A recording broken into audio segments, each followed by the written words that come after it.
درسنا اليوم إنه مراقب للملف الإكسل الذي نفتحه. هذا الملف له برمجة تقوم بتسجيل التوقيت الذي تم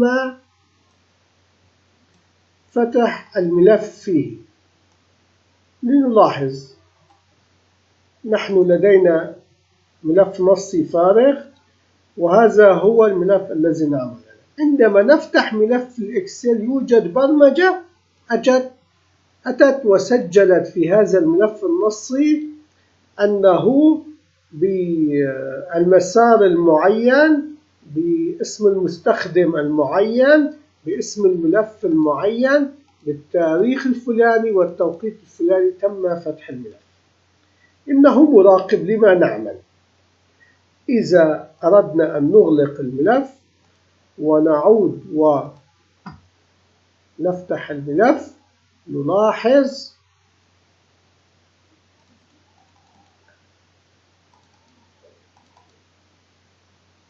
تم تسجيل بيانات جديدة. الفرق من 16 سنة إلى 54 سنة. إذا نحن نستطيع أن نعرف من المستخدم متى تم فتح الملف وبأي مسار وبأي توقيت وبأي تاريخ وبأي اسم. نلاحظ أن البرمجة موجودة في 3 مناطق. في الشيت 1 غير موجودة، لكن في this workbook موجود.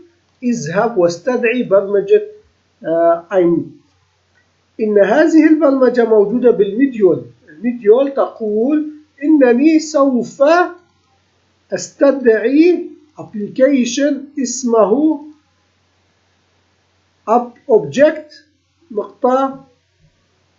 app events. هذه موجودة بالكيس كيس موديل. الكيس موديل موجود فيها app event workbook open. يجب أن يكون الملف الإكسل مفتوح. كل يستدعي الكيس يستدعي update logging file WP. إنها نعود ونلاحظها موجودة بالموديول update log file. ماذا تفعل هذه الأسطر؟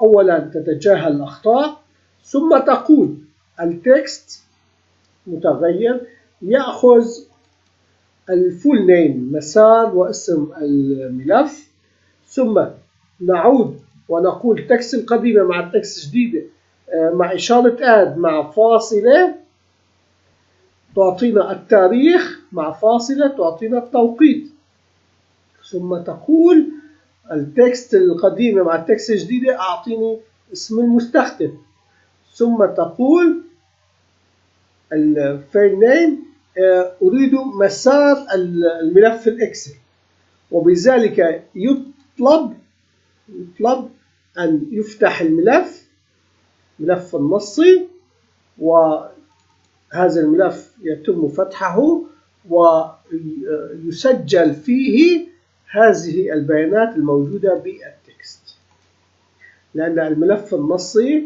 موجود في هذا المكان. فإذا هذا المتغير يأخذ مسار الملف النصي، والآن يتم طلب فتح هذا المتغير الذي هو الملف النصي ويسجل فيه التكست.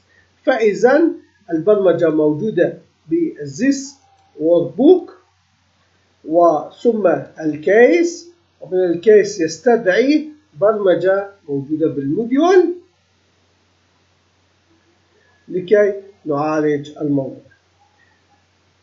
طبعا من this workbook يقول call unit، وهي موجودة هنا بالموديول، ومن الموديول نذهب إلى الكيس، ومن الكيس يستدعي الموجود بالموديول لكي تنفذ هذه الأسطر البرمجية المهمة التي تعطينا تفاصيل عن الملف، كيف من قام بفتحه وما هو مساره وما هو اسمه وتوقيت التاريخ والزمن الذي تم الفتح فيه. برمجة مهمة جدا جدا جدا. أرجو أن تستفيدوا منها لكي تراقبوا المستخدم كيف يفتح الملف وبأي توقيت. شكرا لمتابعتكم.